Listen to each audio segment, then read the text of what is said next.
하나님께서 예비하신 복음을 위한 특별한 사역자였습니다. 사울이 언제 택함을 받았나요?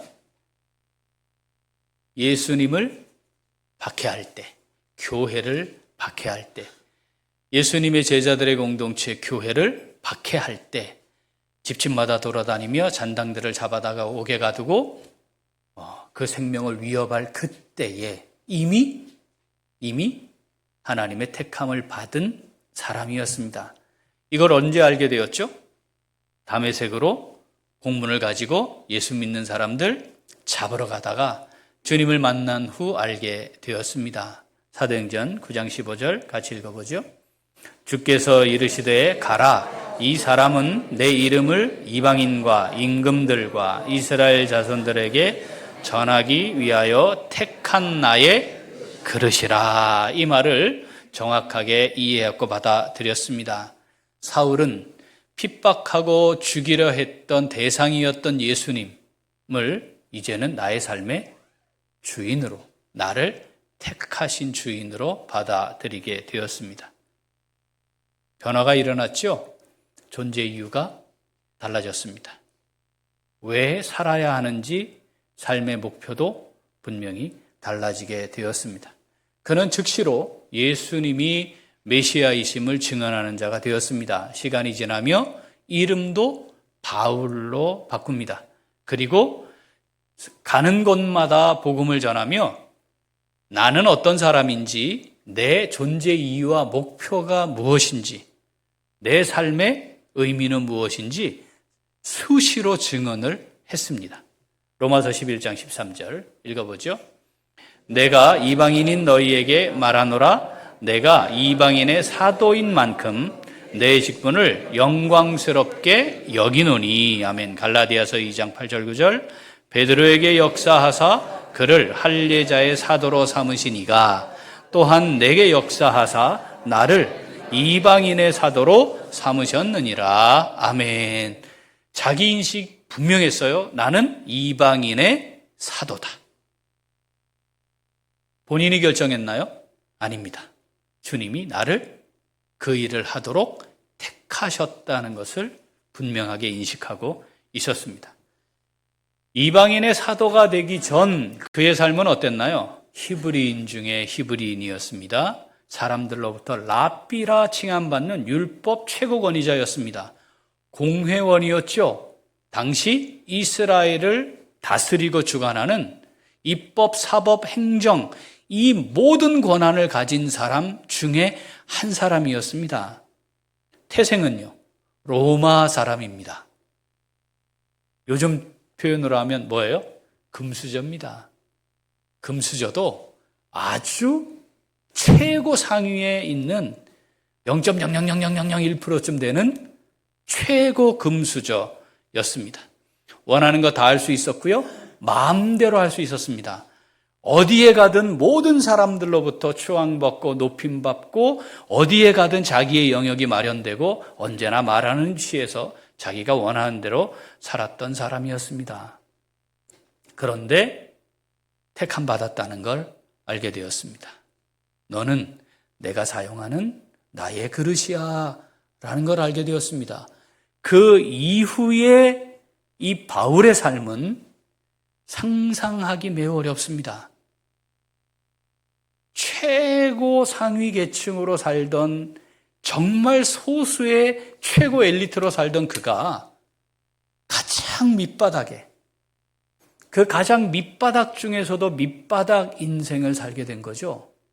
그런데 사실 우리는 그걸 경험을 잘 해보지 못했기 때문에 이해하기 좀 어렵습니다. 고린도서 11장 23절부터는 그에 대한 기록이 나옵니다. 한번 읽어보죠.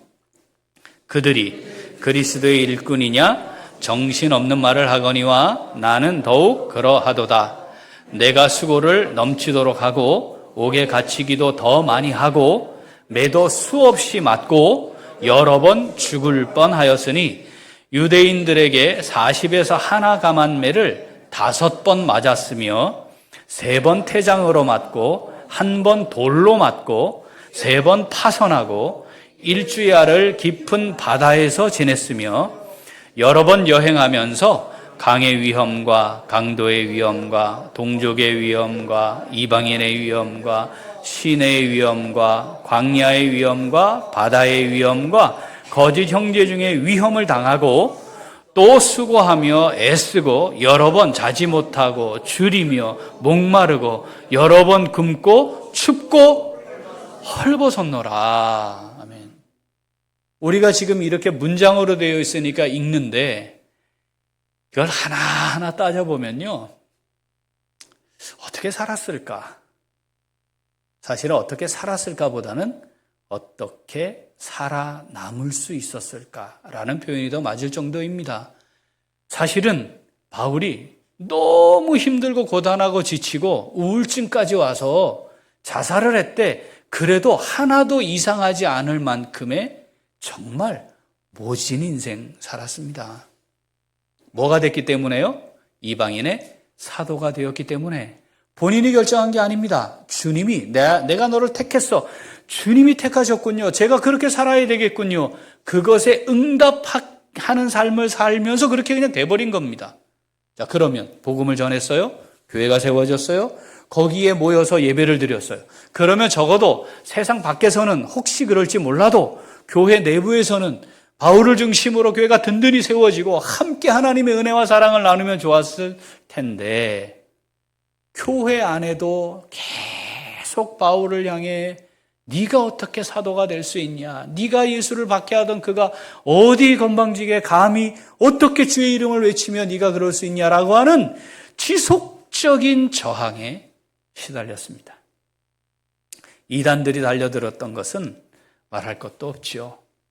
그러니 참 인생이 매우 고단했습니다. 엄밀히 말하면 참 불행한 인생을, 누구와 비교할 수도 없는 참 불행한 인생을 사는 사람처럼 보였죠. 그러다 급기야 죄의 수가 되었습니다. 옥에 갇혔습니다. 그런데 바울이 로마 시민권자였기 때문에, 로마 시민권자는 전 세계 어디에 있든지 황제에게 재판받을 권한이 있었습니다. 그 권한을 행사해서 자신이 로마 시민인 걸 밝혔고, 그러니까 천부장이 깜짝 놀랐고 총독에게 말해서 로마로 압송되어 가기 위해 준비하는 과정에 놓여 있었습니다. 황제에게 가서 재판을 받아야 하니까. 그때 베스도 총독이 새로 부임을 했고, 총독이 새로 부임을 하니까 그 지역을 다스리는 왕이 있었는데 그 왕이 헤롯 아그리빠입니다. 새로 총독이 부임을 하니까 왕이 이 부임한 총독을 방문하러 온 겁니다. 혼자 오지 않았겠죠? 수행원들이 쫙 왔겠죠. 왕이 왔으니까.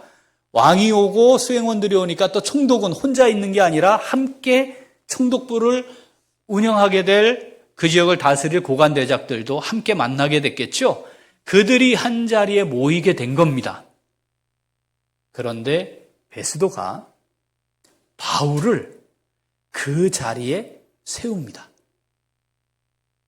당시에 로마에 가서 황제 앞에 재판을 받으려면 이 사람이 그 지역에서 도대체 무슨 일을 했고 무슨 죄를 지었고 이런 조서들이 딸려갈 거 아니에요?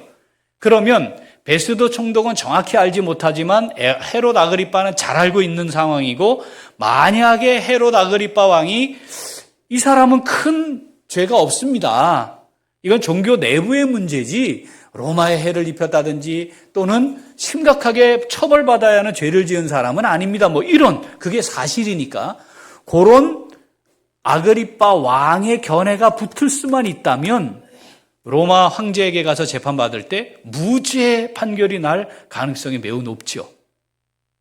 사실은 이 기회를 아무나 받는 게 아닙니다.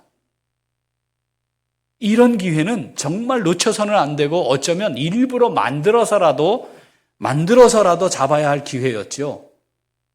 자, 그래서 베스도가 바울을 아그리빠 왕과 다 같이 모인 자리 앞에 서서 변론할 기회를 줍니다. 그게 사도행전 26장 1절부터의 말씀이에요. 바울이 어떻게 해야 했을까요? 저는 죄가 없는 사람입니다. 죄가 문제가 되는 것은 교회와 관련된 것이지 로마 황제와 관련된 것도 아니고 이 나라에 해를 입힌 적이 없으니 뭐 이런 이야기를 하면 되잖아. 그죠? 그런데 26장 1절부터 거기에 있는 사람들을 향해 복음을 전합니다. 자신이 왜 사도가 되었는지, 왜 복음을 전해야 했는지, 왜 그렇게 되었는지 그에 대한 말을 하는 겁니다. 오늘 읽은 본문 22절, 23절은 그 마지막 부분인데, 자, 마지막 부분 같이 읽어보겠습니다. 하나님의 도우심을 받아 내가 오늘까지 서서 높고 낮은 사람 앞에서 증언하는 것은 선지자들과 모세가 반드시 되리라고 말한 것밖에 없으니 곧 그리스도가 고난을 받으실 것과 죽은 자 가운데서 먼저 다시 살아나사 이스라엘과 이방인들에게 빛을 전하시리라 함이니이다 하니라. 아멘. 내가 지금 왜 복음을 전하게 되었는지에 대한 이야기를 하는 거예요. 그 자리에서. 그리고 예수 그리스도의 부활과 메시아 되심을 증언하는 겁니다.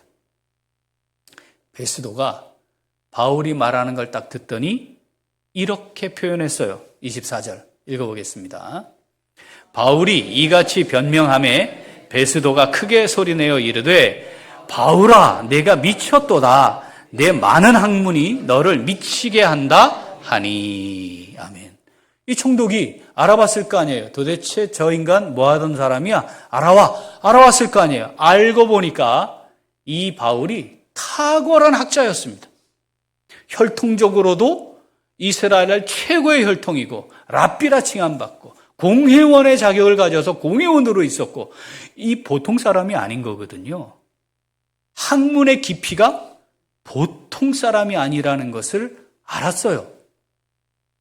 베스도가 이렇게 이야기를 들으면서 베스도의 판단은 이겁니다. 야, 학문이 깊다 내가 얘긴 들었는데 저 정도일 줄은 몰랐네.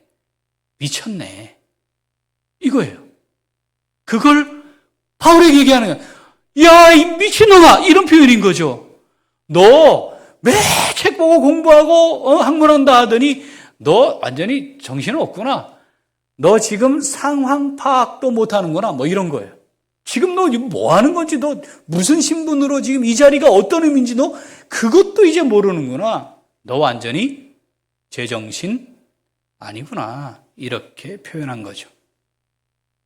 우리는 이 말씀을 통해 당시 바울이 새로 부임한 총독마저도 확인할 수 있을 만큼 바울이 어떤 사람이었다? 탁월한 지성인이었다. 깊은 학문을 가진 랍비였다 하는 걸 확인할 수 있습니다. 그랬더니 바울이 다시 또 답변을 해요. 25절부터 읽어보겠습니다. 바울이 이르되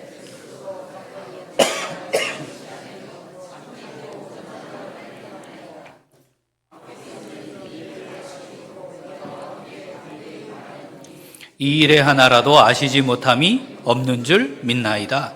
이 일은 한쪽 구속에서 행한 것이 아니니이다. 아그리빠 왕이여 선지자를 믿으시나이까? 믿으시는 줄 아나이다. 아멘. 베스도를 향해서는 나 미치지 않았습니다. 내가 참되고 온전한 말을 지금 하고 있는 중입니다. 그리고는 그 옆에 앉아있는 아그리빠 왕을 향해 또 말을 하는 거예요. 다 아시지 않습니까? 제가 왜 이렇게 되었는지. 예수님이 실제 부활했다는 거 다 아시지 않습니까?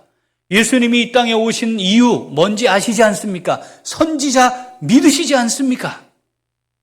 이렇게 말을 한 거다 이 말이죠. 아그리빠가 이렇게 반응을 또 보여요. 28절 읽어보죠. 아그리빠가 바울에게 이르되 네가 적은 말로 나를 권하여 그리스도인이 되게 하려 하는도다. 아멘. 이 왕이 그리스도인이 되게 하려는구나 이렇게 반응을 해요. 여기에 그리스도인이라는 용어가 성경 두 번째로 등장을 합니다. 그리스도인, 문자적인 뜻이 뭐라고 그랬죠? 크리스토스 더하기 이아노스 붙여서 크리스티아노스, 영어로 크리스찬이 됐다 했어요.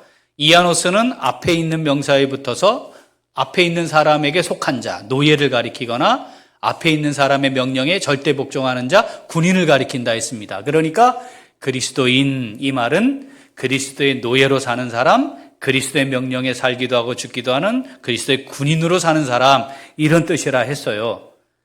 이 말을 누가 알고 있었다고요? 아그리빠 왕이 알고 있었다는 거예요. 자, 이 이름은 어디에서 생겼어요?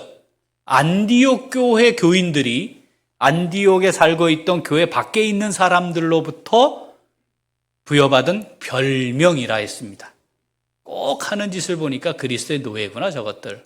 아이고, 저것들 그리스도의 명령이면 살고 죽고 그거에 따라 사는, 아이고, 크리스타노스. 이렇게 붙여진 이름이었다, 별명이었다 했습니다. 그런데 이걸 누가 알고 있다고요? 헤롯 아그리빠가 알고 있었대요. 그 말은 몇 명이 자기들끼리 쓴 말이 아니고 지역에 널리 퍼져 있어서 왕까지도 알고 있었던 그런 용어였다는 겁니다. 그리스도인, 아그리빠가 지금 표현한 그리스도인은 어떤 사람이에요? 상황 파악 못하는 사람이에요.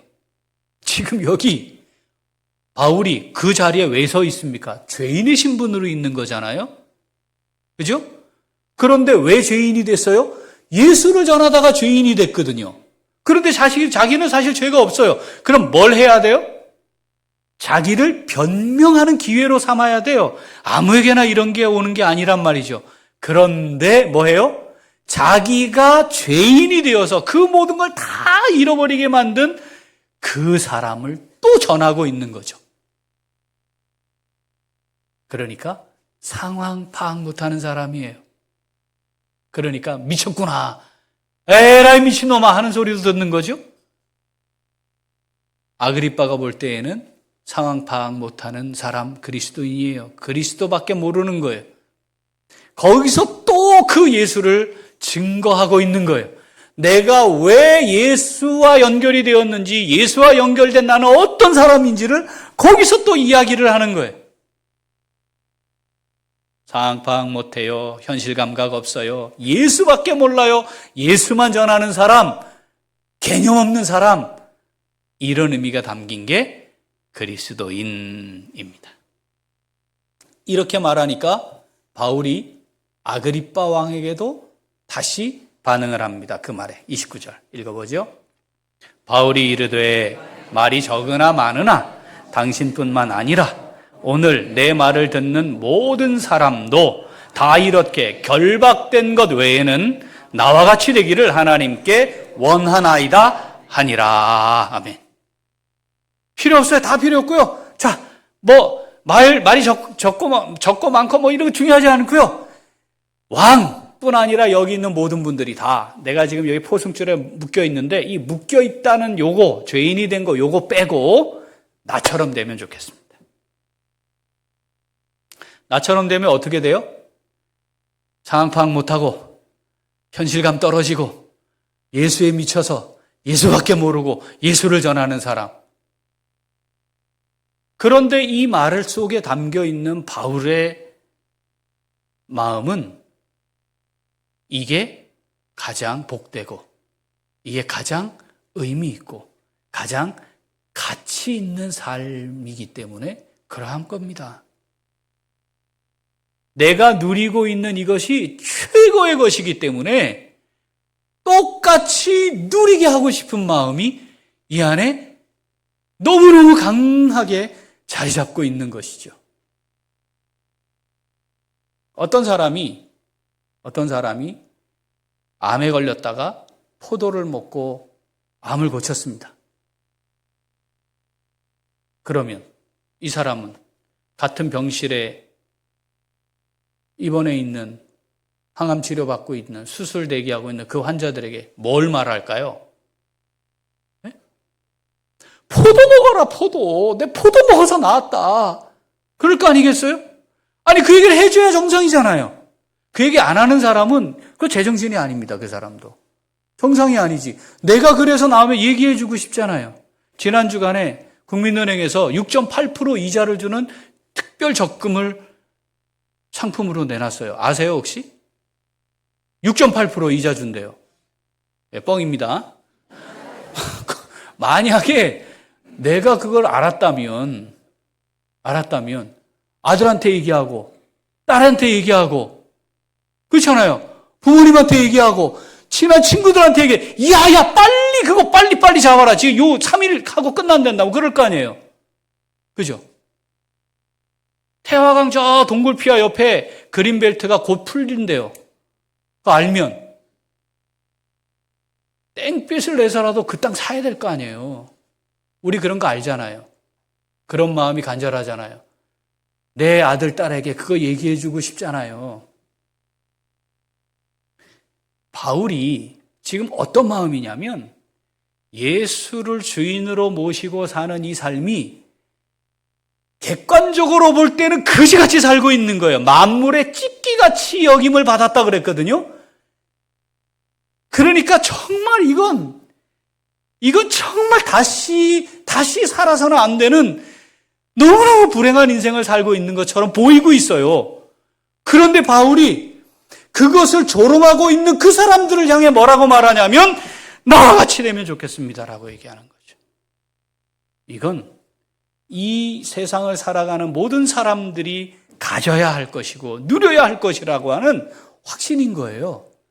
자기 삶에 대한 강력한 확신이 있어야 이걸 말할 수 있는 거죠. 나와 같이 되기를 원합니다. 예수를 주인으로 모신 영원한 생명을 누리는 자로 여러분들도 살아갈 수 있기를 원합니다. 이걸 전하는 거였습니다. 사랑하는 우리 귀한 식구들, 그리스도인 이 이름을 우리의 의지와 상관없이 받았어요. 우리 어디 나가면 저 예수 믿는 사람입니다. 다른 거 다 몰라도 단어 딱 하나 하면 되잖아요. 뭐예요? 크리스찬. 그 위대한 이름을 하나님이 우리에게 주셨습니다. 그럼 그 이름이 어떤 것인지, 그 이름을 가지고 사는 성도는 어떤 성도들의 모습이 어떠한지 그걸 알고 그 그리스도인의 이름에 합당한 삶을 사는 것이 복된 삶인 줄 믿습니다. 그리스도인 이 이름에 합당한 삶을 우리가 다 함께 살아갈 수 있게 되기를 소원합니다. 자, 그럼 이 그리스도인 이 이름을 가진 성도들의 삶은 어떨까요? 오늘 본문에 나타난 아그리빠 왕에 의해 확인된 그리스도인의 삶의 모습. 자, 첫째. 한 번 더.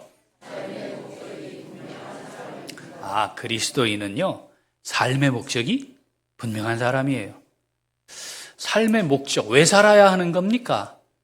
저는 이렇게 살고 있어요. 왜 그래요? 이렇기 때문입니다. 그 앞에 전제가 있는데 그 전제는 부르심을 받았다는 겁니다. 바울이 왜 그렇게 살았을까요? 내가 너를 택했어. 이것 때문이거든요. 주님이 내가 너를 택했어. 이방인들과 임금들과 이스라엘에게 예수 그리스도 나를 증거하게 하기 위해서 내가 너를 택한 나의 그릇이야 너는. 바울이 이게 딱 잡힌 거거든요. 나는 주님을 전하기 위해 택함받았구나. 내가 그걸 위해 부르심을 받은 거였구나. 그래서 내가 예수님을 내가 주인으로 모시게 되었구나. 주님이 나를 부르신 거였구나. 이 부르심이 분명하면 어떻게 살아야 하는지, 무엇을 해야 하는지, 왜 해야 하는지가 비로소 분명해지는 겁니다. 뭘 기대하고 뭘 바라며 살고 계십니까? 무엇을 위해 살고 있습니까? 지난 한 주간 우리는 무엇을 위해 살았나요? 오늘은 무엇을 위해 살고 계십니까? 내일부터는 무엇을 위해 살고자 하십니까? 그래서 그것을 하고 있는 건가요? 그 왜 내가 살아야 하는 이유 때문에 그것을 하고 있는 건가요? 이게 분명해야 합니다. 사도행전 20장 24절 읽어보죠. 내가 달려갈 길과 주 예수께 받은 사명 곧 하나님의 은혜의 복음을 증언하는 일을 마치려 하면은 나의 생명조차 조금도 귀한 것으로 여기지 아니하노라. 아멘. 나의 달려갈 길, 주 예수께 받은 사명, 이런 표현이에요. 받은 사명이죠. 사명이 있으려면, 사명을 따라 살아가는 삶이 되려면 먼저 부르심이 있어야 해요. 제가 총진에서 강의를 할 때 신학생들 신대원생이라는 말은요, 이제 목사가 되겠다고 결정하고 와서 준비하는 과정이잖아요. 그 신대원생들과 같이 대화를 하는데 주님의 부르심이 분명하지 않은데 거기 와 있는 사람들이 있더라고요. 부르심이 분명하지 않다는 말은 이 일이 사명이 된 것이 아니라는 의미이기도 합니다. 사명이 확인되지 않아서 또는 부르심이 분명하지 않아서 중간에 포기하는 사람들도 있긴 하지만 그것이 분명하지 않은데도 목사가 되는 경우도 있을 겁니다. 우리는 목사만 하나님의 부르심을 받아서 주의 종이 되는 건가요? 그렇지 않습니다. 우리 모두가 다 부르심을 받아 여기에 있는 거잖아요. 부르심을 받았다는 게 분명하면 지금 내가 무엇을 어떻게 왜 해야 하는지도 분명해지죠. 그것이 사명입니다. 이 사명을 아는 사람은 생명도 귀한 것으로 여기지 않습니다. 사명 따라 살아가는 것이죠. 나는 도대체 목적이 뭔가? 삶의 목적이 뭔가? 난 무엇을 위해 살고 있나? 이게 궁금하면 하나를 좀 확인해 보면 돼요. 그건 뭐냐면 뭐에 대한 생각을 가장 많이 하나예요. 여러분 하루를 지내는 동안 무엇에 대한 생각을 가장 많이 하십니까? 그게 삶의 목적이에요. 뭐예요? 뭐? 주님.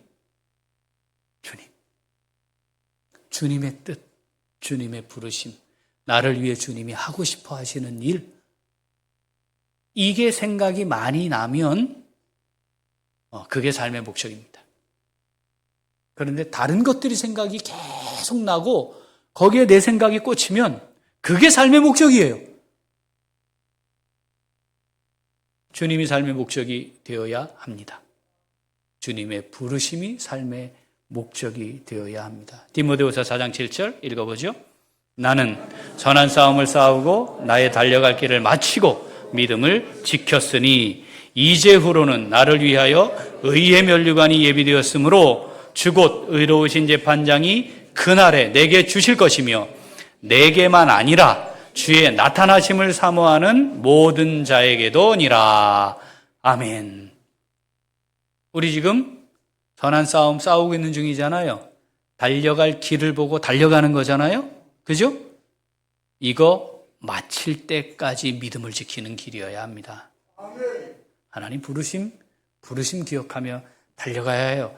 중간중간에 계속 하나님의 부르심이 아닌 다른 것들이 끼어들게 할 겁니다. 지속적으로 우리를 유혹할 거예요. 계속 우리의 생각과 우리의 삶의 중심이 흐트러지게 하고 거기에 자꾸 휩쓸리게 만들 거예요.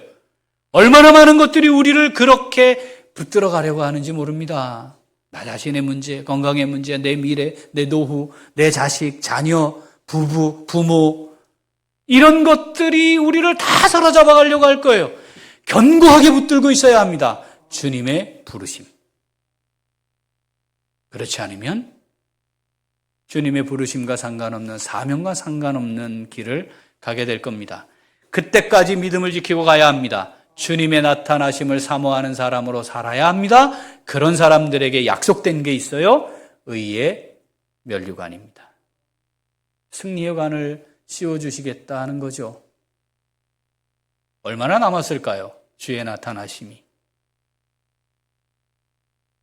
얼마나 남았을까요? 분명한 사실은 점점 빨라지고 있다는 겁니다. 또 하나는 언제인지 나는 모른다는 겁니다. 그게 오늘일 수도 있고 내일일 수도 있고 10년이 보장되어 있는 것 아무도 이야기할 수는 없어요.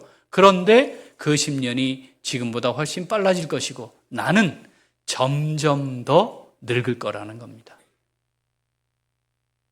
금괴를 집안 가득 쌓아놓고 침대를 금괴로 만들어도 거동하기 힘들면 그거 아무 의미가 없습니다. 그때가 언제 올까요? 언제 올까요? 알 수 없어요. 그러니까 주의 나타나심을 사모하는 것보다 더 귀한 가치가 우리 인생에 없습니다. 사랑하는 우리 귀한 식구들, 이 땅에 우리의 삶의 여정이 선한 싸움, 믿음의 선한 싸움 싸우고 믿음을 지켜서 주님 나타나실 그때에 의의 면류관을 받아 쓰는 복된 신앙의 여정이 될 수 있기를 소원합니다. 내가 살아야 하는 이유가 주님이 될 수 있기를 소원합니다. 하나님께서 우리에게 약속하신 것은 이 땅에 썩어질 것들과 근본적으로 다른 것이므로 그것을 믿음의 눈을 열어 바라보며 달려나가는 우리 모두가 될 수 있기를 소원합니다. 자, 그리스도인의 삶은 어떤 걸까요? 아그리빠 왕이 이야기했습니다. 그리스도인, 그 삶은 어떤 걸까요? 둘째,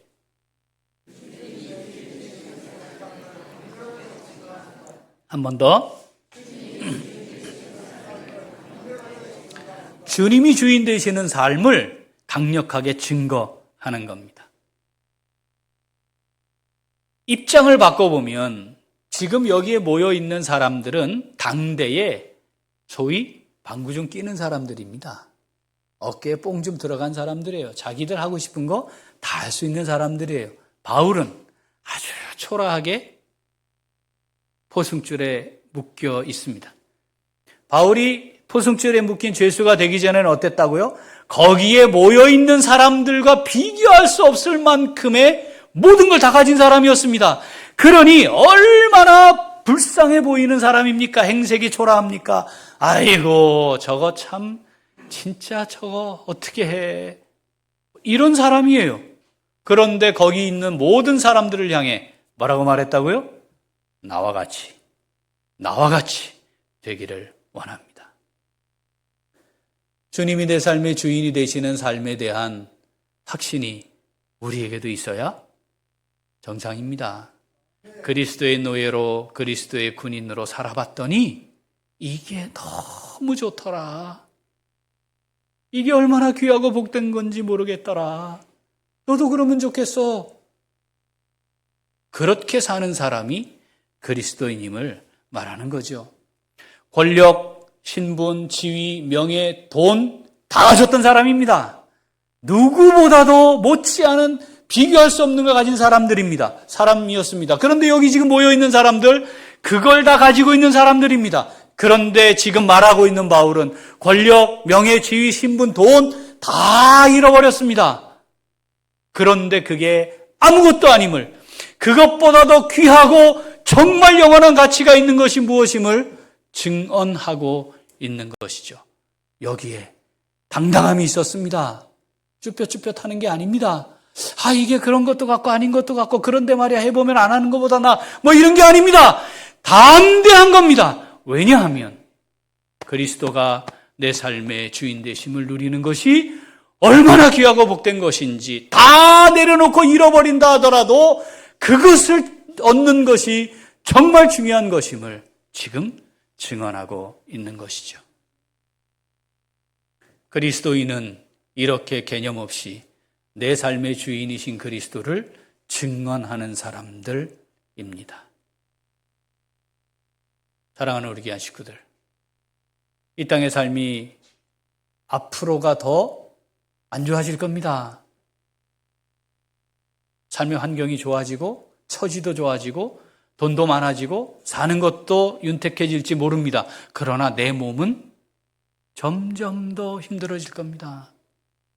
나중에는 아무 낙이 없거나 하는 곤고한 날이 올 겁니다. 그건 그때에는 더 이상 의미 없는 겁니다. 그때를 위해 의미 없는 것들을 위해 내 인생을 온전히 투자하고 사시겠습니까? 이건 오히려 어리석은 일입니다. 주님이 내 삶의 주인 되시도록 해야 합니다. 주님을 구하며 살아야 합니다. 주님이 나와 함께 하시는 이 삶이 얼마나 귀하고 복된 것인지를 증언할 수 있는 그리스도인으로 우리 다 함께 설 수 있기를 소원합니다. 우리 자녀들을 향해, 우리 가족들을 향해 그리스도인으로서 살아가는 멋지고 복된 삶 함께 누려갈 수 있기를 원한단다. 함께 기도할 수 있는 우리 모두가 될 수 있기를 소원합니다. 아멘. 기도하겠습니다.